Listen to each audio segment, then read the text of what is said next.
This might look like a radio-controlled bee, but it's actually a bee with a little radar transponder on it, which means that we can track this bee as it flies around the field. And these little guys can carry 90% of their body weight in pollen, so it won't affect the way it flies. First of all, the bees are flying much faster than predicted, an incredible 30 miles an hour, even when fully laden. The next surprise is where the bees go. They almost always overfly potentially decent food. And once they've found their patch, they then repeatedly shuttle to and from it. And this is the really clever bit. In spite of 30-mile-an-hour crosswinds, whether out or back, they all fly in dead straight lines. A bumblebee can't fly aerodynamically. Yeah, and he's right. And I said, well, what did bumblebees do? And they said, well, they levitate. And I said, well, how's that? And he says, come on, I'll show you. And he showed me, he wrote a book, incidentally. I don't know if it's still in print. It's in the Library of Congress. The book is called Tomorrow's Energy Need Not Be Fuel. And in that book, he gave reference to what I'm talking about, that, that of levitation, that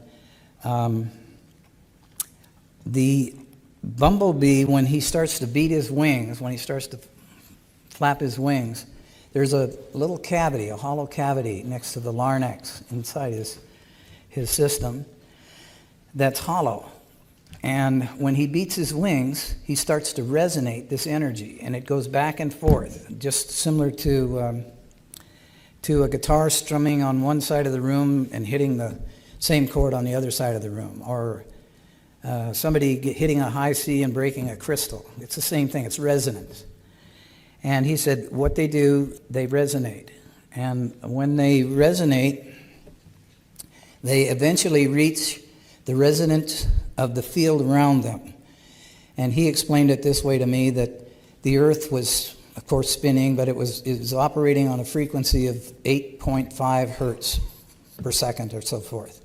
And he says, once this bumblebee hits that resonant frequency of its surroundings, it becomes a free agent. It creates a magnetic bubble around itself, and it can go anywhere it wants.